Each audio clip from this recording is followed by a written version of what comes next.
How we doing, American warriors?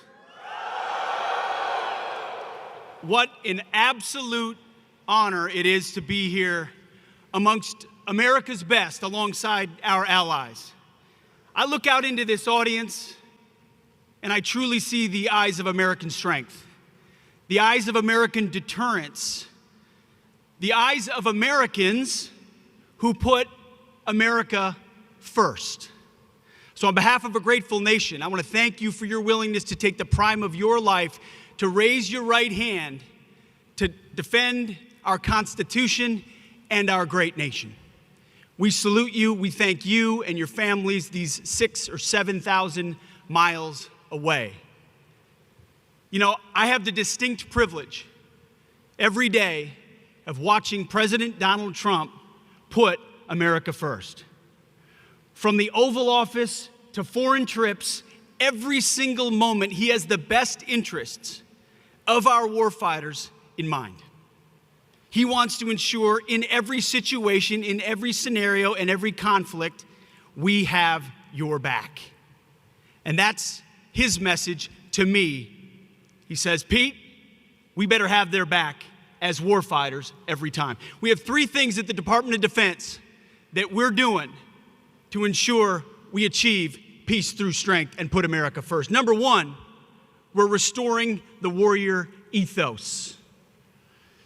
No more political correctness, gender pronouns, DEI, CRT, or climate change.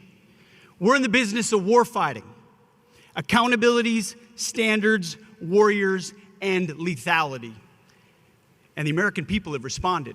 The young people of America have signed up in historic numbers, which is why you've seen recruiting skyrocket across the country in historic ways, responding to their commander-in-chief, Donald Trump.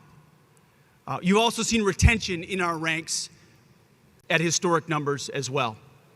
We're restoring the warrior ethos. We're also rebuilding our military. President Trump has committed a $1 trillion defense budget, a historic budget unlike any before, a generational rebuilding of our capabilities. We will have the best ships, the best subs, the best planes, the best fighters, the best drones, missiles, air defense, space defense, border security, Golden Dome, you name it. America will be stronger than ever before under our commander-in-chief, Donald Trump. He is committed to that.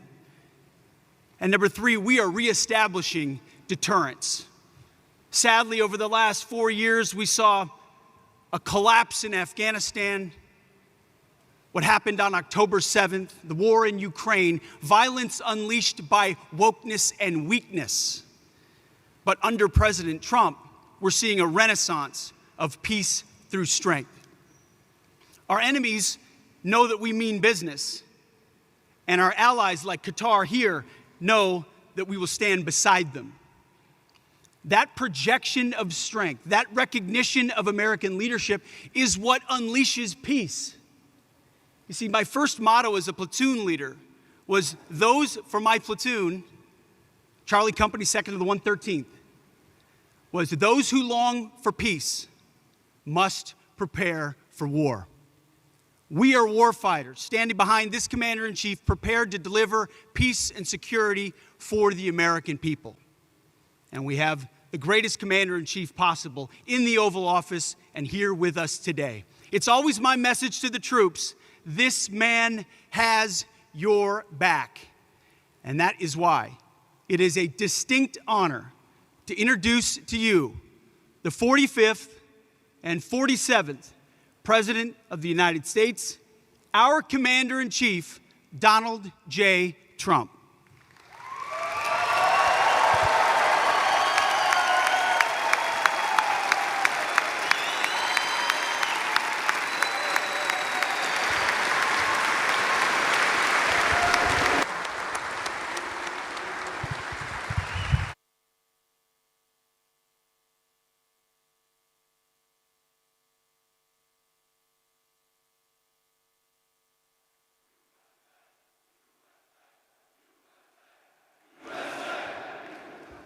Well, thank you very much, everybody. This is an honor.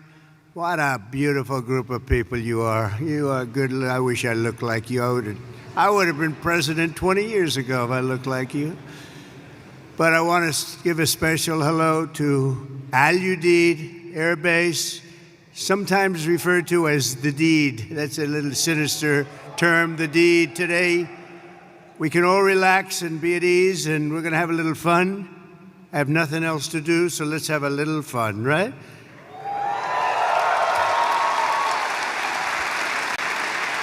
So I'm thrilled to be here with the men and women who embody American strength and pride, the warriors of the United States Armed Forces. It's an amazing group of people. You are, without a doubt, the greatest fighting force in the history of the world. That's the way it is. I said it last night. I said it strong. We have the strongest military in the world. There's not even a contest. We have the best equipment. Nobody has equipment like us. Nobody has the planes or the missiles or anything else. And as your commander-in-chief, I'm here to say that America's military will soon be bigger, better, stronger, and more powerful than ever before. We just did a budget. The budget was the highest by far, over $1 trillion. That's a lot. That's a lot of stuff. And hopefully it's peace through strength. Hopefully we don't have to use it, because if you use it, I feel sorry for the other guy, but we don't want to have to use it.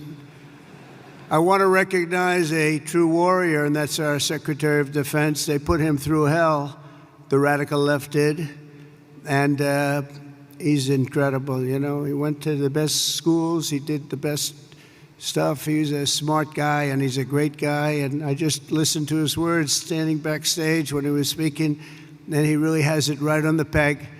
Pete Hegseth, he's going to be great. You're going to love this guy. You're going to love him.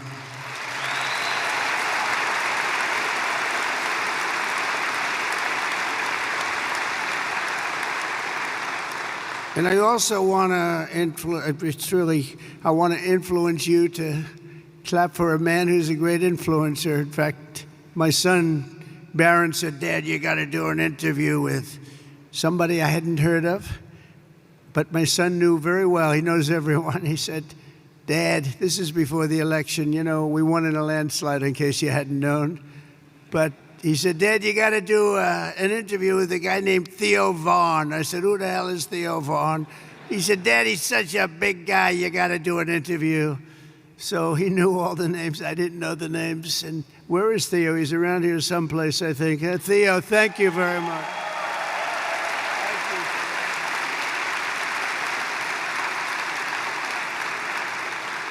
And that's Barron. You know Barron. He said, "You got to do with that." We had a good time, right? Had a good time. We had like 270 million people that listened. So you know what? I think Barron was right. Thank you for being here, Theo. Appreciate it. Also, Lee Greenwood, right from the beginning, that song went on. And you know, that song was a successful song, but we made it the most, number one. We made that song, it's the top of the list of that type of song. That's a pretty big, I don't want to go into the list because you'll get upset with me if I do. Like the national anthem and things. It's like, and it became unbelievable. And I was saying you could get Elvis or anybody else to do a song. There's nothing, that was my intro song right from the beginning. Because as you know, we won 3 elections, okay? And some people want us to do a 4th. I don't know, we'll have to think about that. You saw the new hat. The hottest hat is, it says, Trump 2028. We're driving the left crazy when you see that. We didn't need that hat, but it's been an amazing period of time. And when Lee Greenwood did that song, it went from the first day. I came out, we played it. It was a great song, but we didn't know. And then I did it a second time, a third time.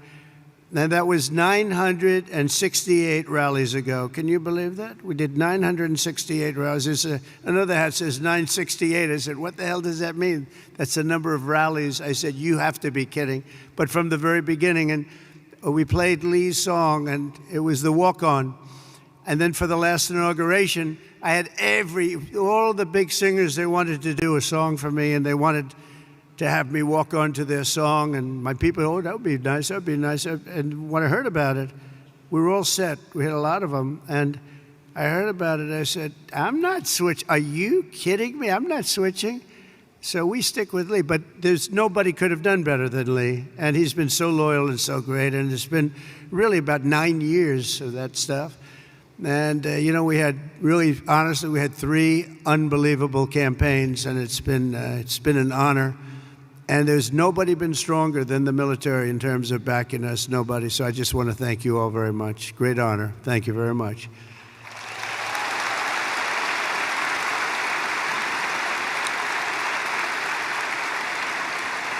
And also with us today is really a great talent and somebody who's one of the most popular television hosts in history. Still looks young to me, but he's been doing it a long time. But he's an incredible man. He's always seems to take my side, and therefore I like him even more. But he has common sense. We talk about common sense all the time, but he's one of the biggest in the history of television. The great Sean Hannity. He's here someplace. Sean, stand up wherever you are. Thank you, Sean. Thank you. Where is he? Thank you, Sean. Thank you, Sean. He was a little shy for a change. I've never seen that. We're also grateful to have a very excellent ambassador, Timmy Davis. Everybody loves him. Timmy, thank you very much. Thank you, Timmy. Along with your great military leaders, these are real leaders, these are real tough cookies.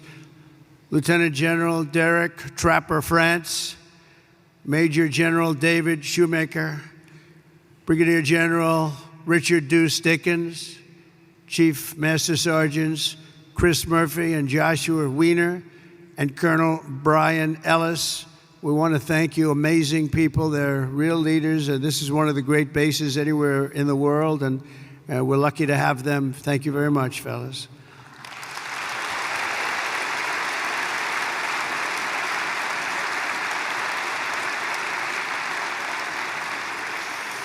And a very special thanks as well to our partners from the Qatar Army and Armed Forces. Let's give them a really special hand. They are so great. They are so great.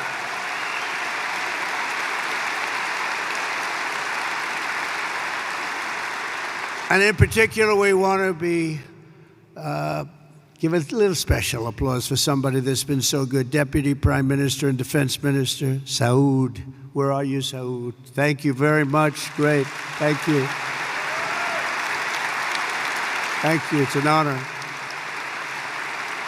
Yesterday, we signed an agreement for Qatar to purchase $42 billion worth of the finest American military hardware, including THAAD missile batteries, Pegasus refueling aircraft, Desert Vipers, light armored vehicles, amphibious combat vehicles, the MQ-9B, and the Sky Guardian drones. That's all the best stuff. If it isn't, please stand up and tell me and we'll get something else. But I believe it's the best. Qatar will also be investing $10 billion to support this massive base in the coming years, and there's no place like it, they say.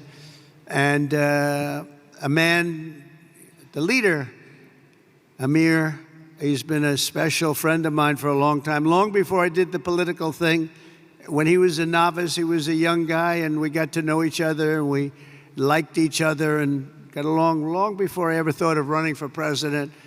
And it's nice when you have that kind of a relationship. We got along right from the beginning. He's a special guy. He's a great leader of your country.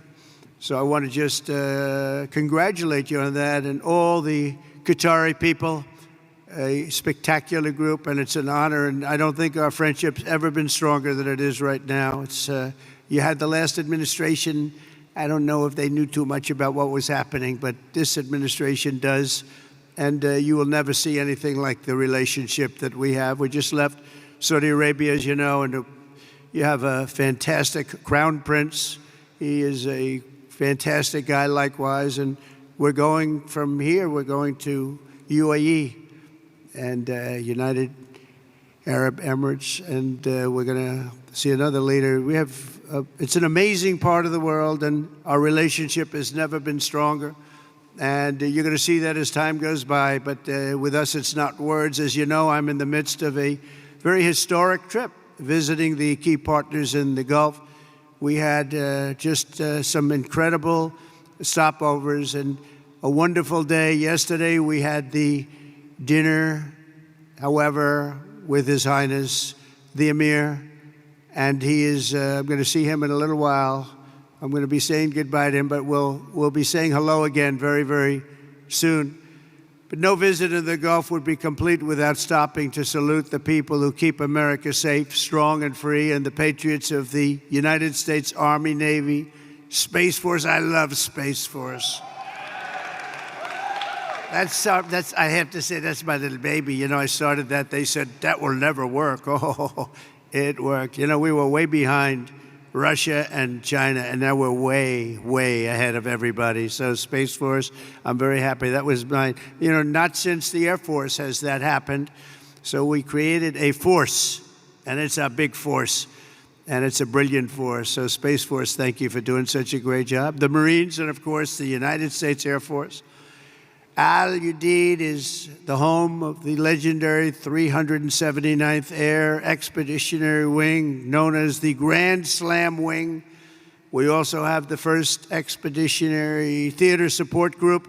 You got them all. And let's not forget the top-notch Army soldiers from the 11th Air Defense Artillery, the Imperial Brigade. Thank you, fellas. That's great. We also have the 8th Expeditionary Air Mobility Squadron, known as Mighty Ochos. Where are the Ochos? We don't want to fight with them. All of you are the tip of the spear. You're the finest we have. Anywhere in the world, you're the finest we have. You're the finest anyone has in the fight against the enemies of civilization. You're the people that are defeating chaos, combating terror, defending our interests, supporting our allies, securing our homeland, and making America incredibly proud. And you know what? Making America great again. That's what's happened. It's happened very fast. Happened very fast.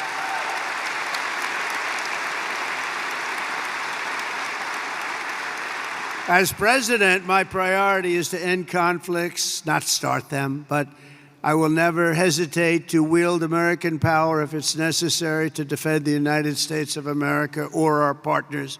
And this is one of our great partners right here. When we're threatened, America's military will answer our enemies without even thinking about it. We have overwhelming strength and devastating force. And we had people that didn't like to talk about that, you know? They didn't want to talk about the level of quality that we have. They didn't want to talk about anything. We're going to have a big parade this year, you know, in Washington, D.C., a real parade.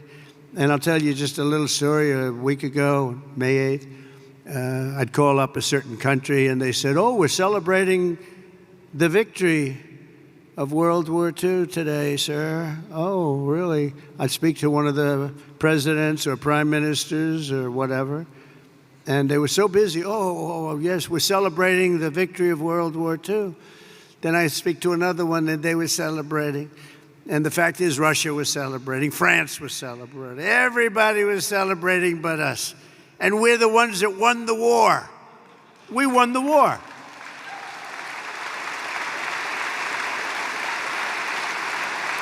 And they helped. But without us, they don't win the war. We're all speaking German. You know that, right? Without us, they're speaking German, maybe a little Japanese too.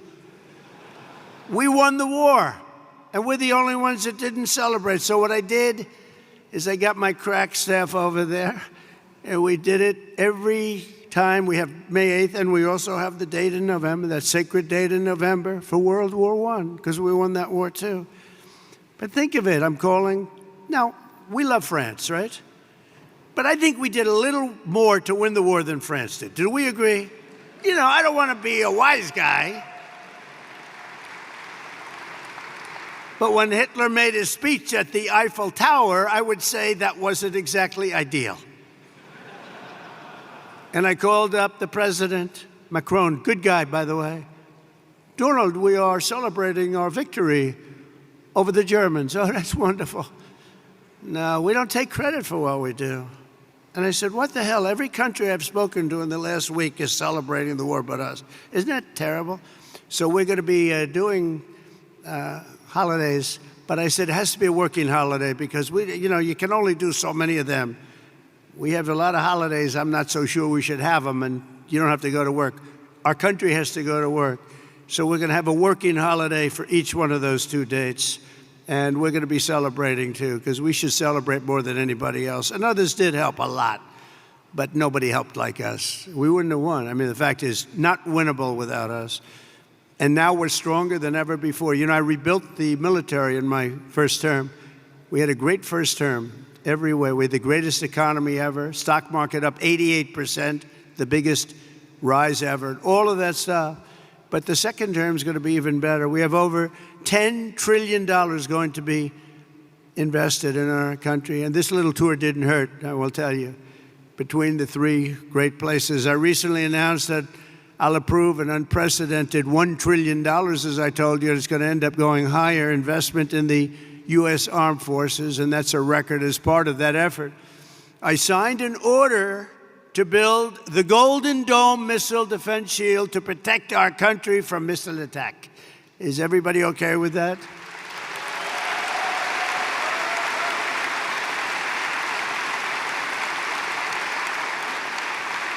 It was called the Iron Dome, but I changed it to the Golden Dome. I thought it was a little more beautiful, maybe a little more modern or something. But we're going to have it, and it's amazing, actually, what they do. It's going to cost many billions of dollars, all made in the USA. I want it all made in the USA. The days of making our parts all over the world because we have wonderful partners. No, it's America first now, America first. We're going to make it all in the USA. And we're going to, by the way, it's America first, but we're going to take care of other countries. We're going to have plenty left over because we're doing things now. 6 months ago, our country was laughed at. Now our country is respected again at a level that it hasn't seen in a long, long time, and we're going to keep it that way. And our Air Force will soon have the world's first and only 6th-generation fighter jet, the F-47. Why did they name it 47? Does anybody know? I don't know. That was a nice thing. But it's quite the plane. They say there's never been anything done. But we're also looking at an increased version of the F-35. I think we're going to call it the F-55, which will be a double-engine plane. I like 2 engines on a plane. I'm sorry if I say that. But does that make sense to anybody? Does anybody agree, General? Do you agree with that? I like it. Thank you. So many of you, sir, this engine is infallible. No engine is infallible. I like 2 engines on a plane. Should have been made with 2 engines. If I were here, you would have had 2 engines, and you would have had a lot of other victories, by the way. But we're going to do, when you think of it, Russia, Ukraine would have never started. October 7th, Israel would have never happened because Iran, as you know, was broke. They were unable to fund Hamas or anything else. It wouldn't have happened. We wouldn't have had the disaster of Afghanistan, the leaving. We were getting out, but we're getting out with dignity and strength. We're going to keep Bagram Air Base. We weren't going to give that up because it's 1 hour away from China. 1 hour. You know who occupies it now? China. The damage that administration did to this country is legendary, allowing 21 million people through an open border where anybody could walk into the United States of America is something that will never be forgiven. Grossly incompetent and evil, bad people too, bad people. But the real strength of our military doesn't come from its fighter jets. It really comes from our people. That's you. It comes from our people. You're unbelievable people. The aptitude and all of the things you have to do what you do. I look at some of those engines, and I'm a pretty smart cookie. I would tell you I'm real smart. And I look at you, and you take those engines apart and put them back together, blindfolded, and fix them up. It's amazing what you're able to do. And then to fly them, just incredible. You're incredible. You're a very special group of people. And that's why in my 2026 budget includes across the board. Maybe you don't want it. Look, for the good of the country, you don't have to take it. Pay raises for each and every one of you, substantial pay raises. But you don't have to take it.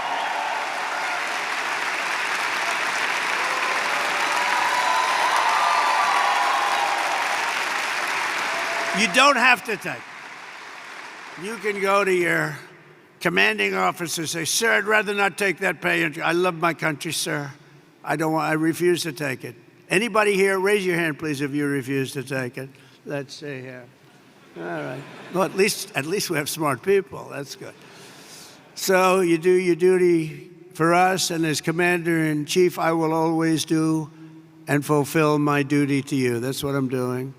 Under the Trump administration, we're liberating everything in our armed forces from really radical social experiments carried out under the previous administration and beyond that, and actually beyond that, and restoring the strong and fierce spirit of the American warrior and the American fighter. On day one, I signed an executive order stopping our service members from being forced to endure endless training sessions on political correctness. We don't care if you're politically correct. And I directed the reinstatement of all patriots expelled from our military by the COVID vaccine mandate, which should have never happened. They're being returned at their former rank with full back pay. Very important. After years of not making our enrollment targets, to me, this is the biggest thing. Our military suddenly has the best recruiting numbers that perhaps they've ever had, but certainly in 30 years. Think of that. You go back 6 months ago, we couldn't get people to join the military. Nobody wanted your job. Now everybody wants your job. So we went from having the worst numbers we've ever had in terms of recruitment. That included police officers also, firefighters, but police officers. But in the military, think of that. You couldn't get people to join the military, and now we're brimming over. We have the highest numbers we probably, minimum 30 years, but probably have ever had, because there's such an incredible spirit now in our country. We have a whole new spirit, and it began on a date, November 5th. That was Election Day.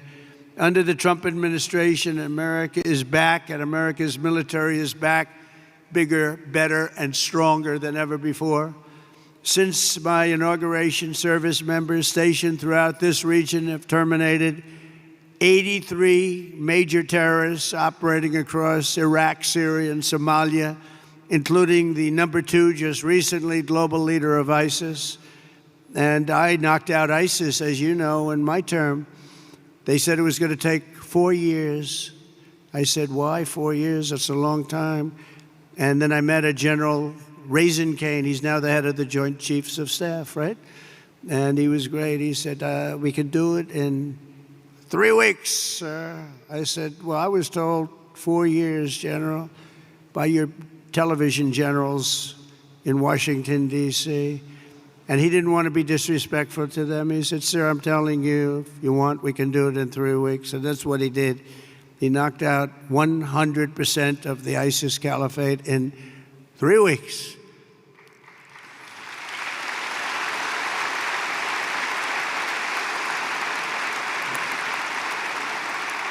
Should I tell you a little long, boring story about that? Yes? Okay, some of you have heard it because it's sort of a cool story, but I was wondering why we couldn't defeat, ISIS. We have this great military, all these great jets that we have, new all over the place, the best in the world, the fastest, the best. And I went out and I said to a certain general in Washington, D.C., a television general, not much. There's a real general on television. You have the television guys and you have the real generals. And I said, General, how long will it take us? Because it doesn't make sense. We're spending a lot of money on defeating ISIS, and they don't have great equipment. They, in many cases, don't even have equipment. They're vicious, and they are good fighters. We always have to respect that. Sir, it'll take at least 5 years, sir. I said, 5 years? That's a long time. You mean we have jets, they have knives, and it's going to take 5 years? Yes, sir. I said, I don't really believe that. So I did something that I've never done before. I said, I want to go to Iraq, and I want to meet with the people in Iraq because maybe they're different, but I couldn't understand how a large and powerful terror group could last so long. And so I scheduled a flight, meaning I left at 3 o'clock in the morning. It was pitch black. We left very, very under guard.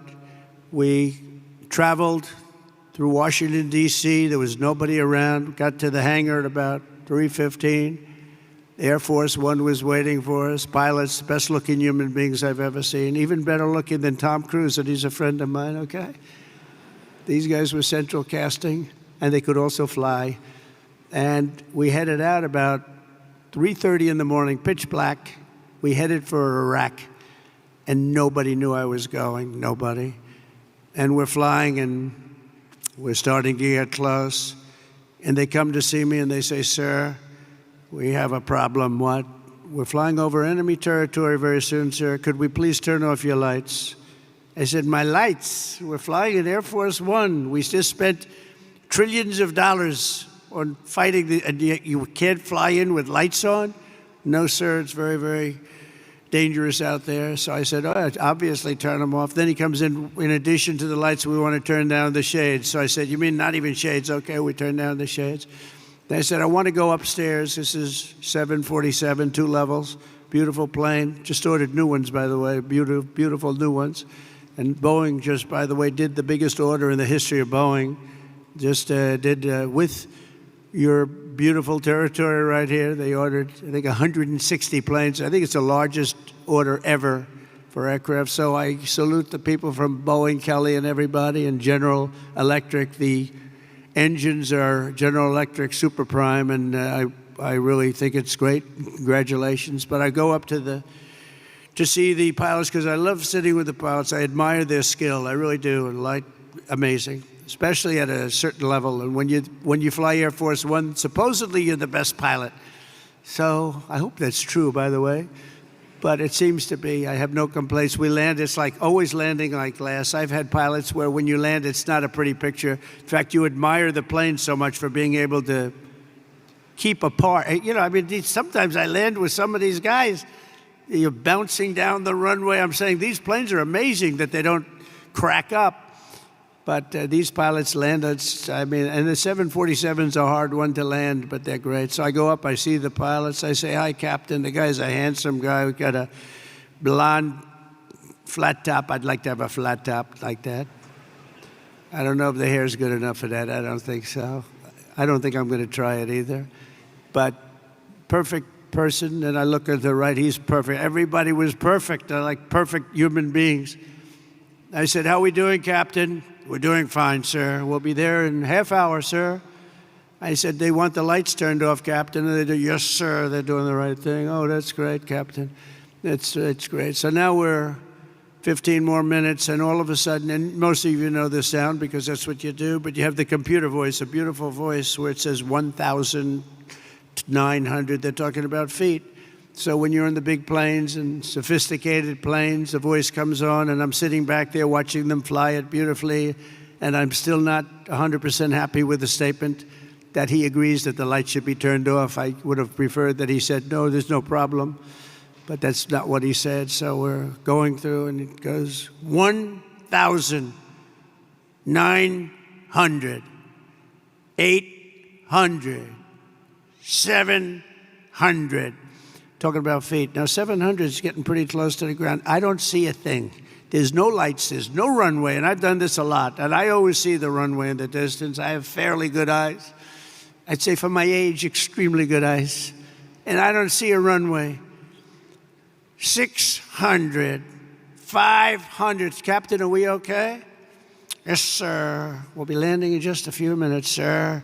400. "Captain, are we okay?" "I don't see a runway up there, Captain." "Oh, we're fine, sir. No problem, sir." 300, 200. I'm saying, "Captain, you sure we're okay here?" And he said, "We're fine, sir." And then, boom, just lands that thing so beautifully, and I see they had no light, they had no nothing. I don't know how the hell they do it, okay? All I know is we landed and for him it was routine. And I'm trying to pretend I'm cool as a cucumber. You know, I'm your president. I'm supposed to be cool as a cucumber. And I'm like, I'm not happy. But after we land, I actually went to my people and I said, "I want to ask you a question." I did a very brave thing just there. is the president allowed to designate himself for the Congressional Medal of Honor? And they said, sir, honestly, that wouldn't be good. I said, okay. So anyway, we get it. I kid. You know, I have to say I kid because the fake news is back there, and they'll actually, no, it's true. And they'll say that the president wanted to give himself the Congressional Medal of Honor, and he was talked out of it by his staff. So anyway, so I get, the door opens, we have a platform, and I see down, I look down, and I see these are all specimens, just like you guys are all perfect people. And I'm seeing a couple of generals, a couple of staff sergeants, and drill sergeants, but everybody's like from a movie. And I walk out of the plane and meet the first gentleman. And I said, what's your name? He said, Kane, sir, my name is Kane. And I said, hello, Kane, what's your first name? Well, they call me Raisin. I said, wait a minute, Raisin, you mean like Raisin Kane? Yes, sir, that's what they call me. General, I love you. You're the guy I'm looking for, General. You're the guy I'm looking for. So is Raisin Kane. It's Daniel Kane, but Raisin Kane, that's what they call him. Then I met another general. I met a colonel. I met a sergeant. They said, sir, would you like to rest? I said, what do you mean rest? I've been resting on the plane. I don't want to rest. What do I have to rest for? He was thinking about Biden to come, okay? Biden would have rested the entire trip. First of all, he wouldn't have made the trip. But if he landed, he would have been rested for about 5 days before he had the first meeting. I said, no, let's go have the meeting because I want to find out what's going on over here. We're spending a lot of money, and people are being killed. I want to find out why it's taking so long, so let's go right away. So we went to almost like just a very secure room that was in the form of a boardroom. Very professional, however. It was very highly sophisticated with the equipment. Best you can buy. We have the best you can buy all the time. But I went into the room and I said, General, so they tell me in Washington it would take 4 to 5 years to defeat ISIS. And I want to know from you, is that true? Or is that, no, sir. But it's not my place to say, sir, because they are the ones that are called the shots. I said, well, if you disagreed, it's not the military way, sir. You have to listen to them. That's a chain of command. I said, oh, that's great. I'm not sure I like that system. But how long do you think it would take you if I gave you total authority to go in and knock the hell out of them? So it would take approximately 3 weeks. I say it again, General. I was told 5 years. Sir, it'll take 3 weeks and you'll have time left over. I said, you got to be kidding me. Where the hell have you been? And then I sort of was really in disbelief because I said, you know, I've been hearing for so long, and we've been fighting it. How long will we fight him? 18 years or something? And here's the guy telling me 3 weeks. So I said, General, how do you do it in 3 weeks? He says, well, sir, I don't like saying this because I do have people in Washington, but I'm going to say it. We have portable stations. We have portable runways. We have runways all over the place. We have other bases. And we're being forced to fight them from a very far away, distant base, which is right here. And by the time we get there, we have to come back because there's no fuel, and we're way too far away, sir. And they're over here, and he shows me a map, and we're over here, and we're all the way here, sir. I said, why didn't they use the other bases? Well, they didn't want to disturb the country where those bases were located. I said, we give those countries billions of dollars. We can disturb them a little bit. They wouldn't know what we're doing anyway. Are they going to know where the planes are going? Not really, sir. I said, so what would you do different? He said, well, sir, I'd start from here, and he went through a whole thing. Then I'd hit him from the left. I'd hit him from the right. I'd hit him from underneath. I'd hit him from the top. I'd hit him from every angle, sir. I'd hit him so hard and so fast they wouldn't know what the hell is happening. I said, and you think you can do that in 3 weeks? Yes, sir, and we're going to have time left over. And I said, let me think about it, General. I went back to Washington, and I spoke to a couple of people, and they said, I don't think so, sir. I think you're talking about years of fighting. And then I called the general, and I said, so, General, you still think you can do it in 3 weeks? A lot of people think you can't even come close to that, sir. We'll have time left over. I said, go to it, General, go to it. Thank you, sir. And he hit the hell out of him. He hit the hell out of him. And he calls me up, "Sir, we have a lot of these people, and if you want, I can finish it off right now, sir." I said, "Well, I don't know, that's a lot. It's a lot of people." "Well, these people are not good people, sir.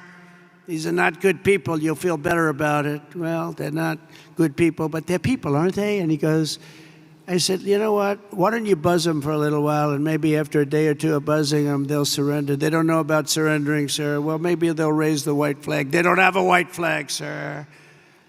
I said, "Well, give it a shot anyway." He said, "All we're going to do is take a couple of bullet holes in our wings." You guys know about that, right? And I said, "Well, let's give it a shot." And he calls up and says, "Let me do the job, sir." I said, "All right, do the job."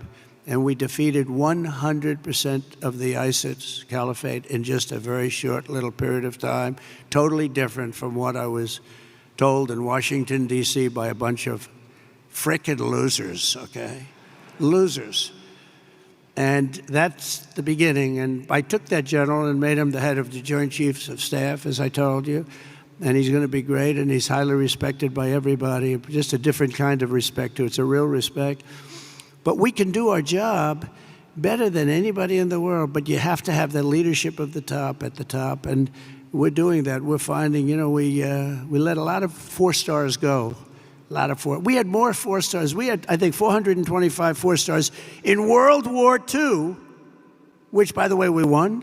In World War II, we had 187 generals, and we had like 425 generals now, without really a war.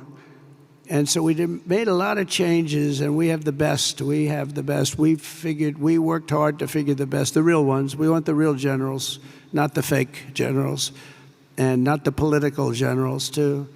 So we have something that's special, but it can show you really what happened. We also just apprehended, as an example, the ISIS terrorist of the Al-Baghdad, the one that caused all of the problems in Afghanistan, caused unbelievable destruction. We lost 13 great soldiers. I got to know the parents and the families of those soldiers. But you know what they don't say is the ones who were so horribly wounded, which were many. And hundreds of people were killed from the other side. I always include that. That should have never happened. That whole mess should have never happened. I think it was the most embarrassing day in the history of our country. And we're not going to have things like that happen anymore. And again, we should have kept the air base. We should have kept it. We let it go, and we left. And it was a very embarrassing moment in the history of our country. That'll never happen again. There are a lot of people that said that Russia went into Ukraine. When they saw that, they said, "Wow, we didn't think that was possible," but it's not possible any longer, I can tell you. That's another one would have never happened if I were president. Russia would have never gone into Ukraine. All of those things, they would have never happened. But the Afghanistan withdrawal, not the fact that they withdrew, but the fact that the way they did it was so horrible and so embarrassing. So we brought this horrible person to justice, to American justice. We caught the person that set off that bomb. And all of this is possible because of the work that you do with partnerships that you forge. In this case, it was Pakistan. And by the way, I don't want to say I did, but I sure as hell helped settle the problem between Pakistan and India last week, which was getting more and more hostile. And all of a sudden, you'll start seeing missiles of a different type. And we got it settled. I hope I don't walk out of here and 2 days later find out that it's not settled, but I think it is settled. And we talked to them about trade. Let's do trade instead of do war. And Pakistan was very happy with that, and India was very happy with that. And I think they're on the way. They have been fighting for about 1,000 years, in all fairness. So I said, I could settle that up. I can settle anything. Let me settle it up. Let's get them all together. How long have you been fighting? About 1,000 years. Oh, that's a lot. I'm not sure about that. I'm not sure about settling. That's a tough one. They've been fighting for a long time. But we got that settled. Nobody Boy, everybody was very happy, I'll tell you. That looked like it was really going to be escalating out of control. But with us today is the first sergeant of the 379th Wing, Master Sergeant Patrick Elders. Patrick, wherever you may be. Where are you, Patrick?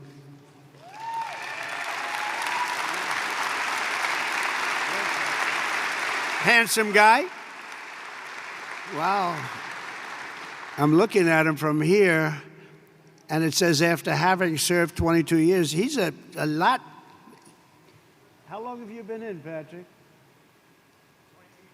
Wow, that's amazing. It looks like he's like 25 years old. I'm saying 22 years. They said, we must have this mixed up. We don't have it mixed up. I guess when you love what you do, you stay young, right? And he loves what he does, no doubt about it. But having served over 22 years in the Air Force, he's one of his, right now, this is his 6th deployment. But this time it's a little different because his stepson, Airman First Class Ashton Inman, is on his own first ever deployment nearby in Kuwait, right now in Kuwait, which is really incredible. Master Sergeant Elders is proud that 2 generations of his family are now serving the same mission in the same theater, protecting the same great American flag. So say hello to him. Thank you very much. Very nice. A lot of stories like that.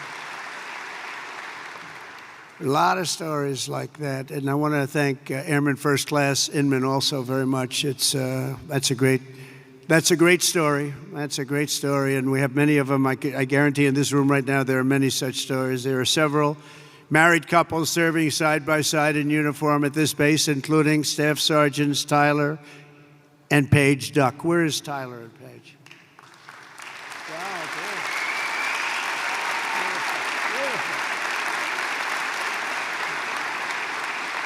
For years, they grew their relationship while Paige was deployed in the UK and Tyler was halfway around the world at Joint Base Elmendorf, Richardson in Alaska, conquering a 14-hour time difference. That's a lot of time difference. And now they're together at Udeid, and it's really great. So Staff Sergeants, congratulations. It's fantastic. The American people never forget that our service members and their families make incredible sacrifices each and every day so that all Americans can be safe and be free, and we love our amazing military families. Our military families are as good as you can get.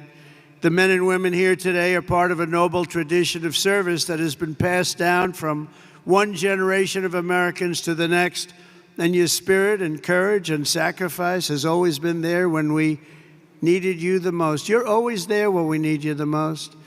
With us today is Master Sergeant Michael Schlow, who happens to be from a small town in a place called Butler, Pennsylvania. Has anybody heard of Butler, Pennsylvania? Yeah. Michael is a member of the Air Force Reserve as well as Butler County Corrections Officer. And last July 13th, he attended the rally where an assassin tried to take my life. He gave it a shot. Not good. That was someday. As soon as the shots were fired, Michael raced to direct law enforcement toward the sniper's perch, then worked to evacuate the rest of the crowd in a very safe manner. But Master Sergeant Schlow would be the first to tell you who the real hero was that day. He personally knew and really liked veteran firefighter, also a veteran of the military, great veteran of the military, who laid down his life for his country, really laid down his life for his country. His whole life was about his country. Corey Comparator, and he's become somewhat of a legend, I will tell you. He took a hard shot. He took a hard shot guarding his family.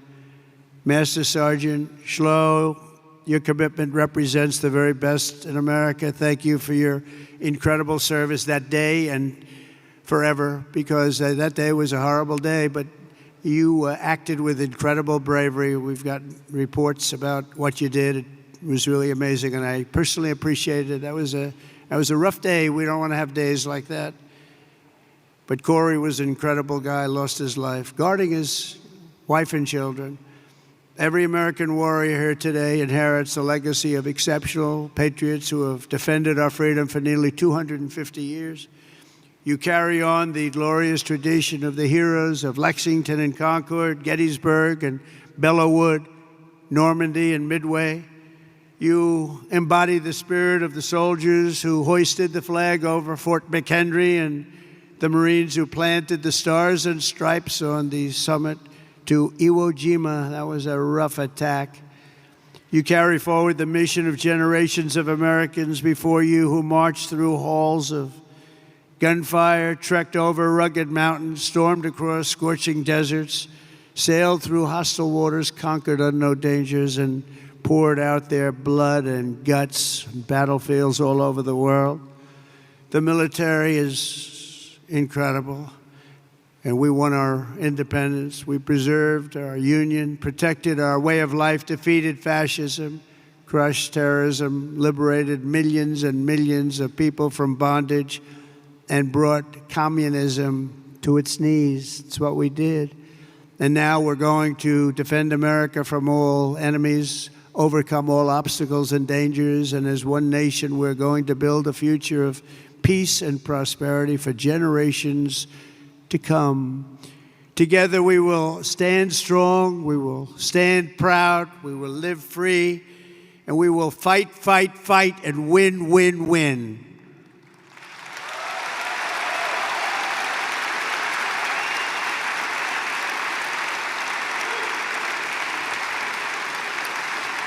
So my trip is 4.5 days, but this is the one I was so looking forward because I'm with the people that I really love and respect.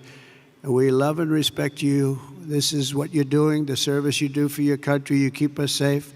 There is no more important profession. And I was so proud to see those reports coming in just a few days ago saying that the enrollment is at the highest level ever, especially when I had to suffer running against a group of people that were very inappropriate, where they allowed that reputation of what you stood for and what you stand for to deteriorate to a point where we weren't able to recruit. So just remember this, you have a job now that everybody wants. Everybody wants to be doing what you're doing. It's a special job.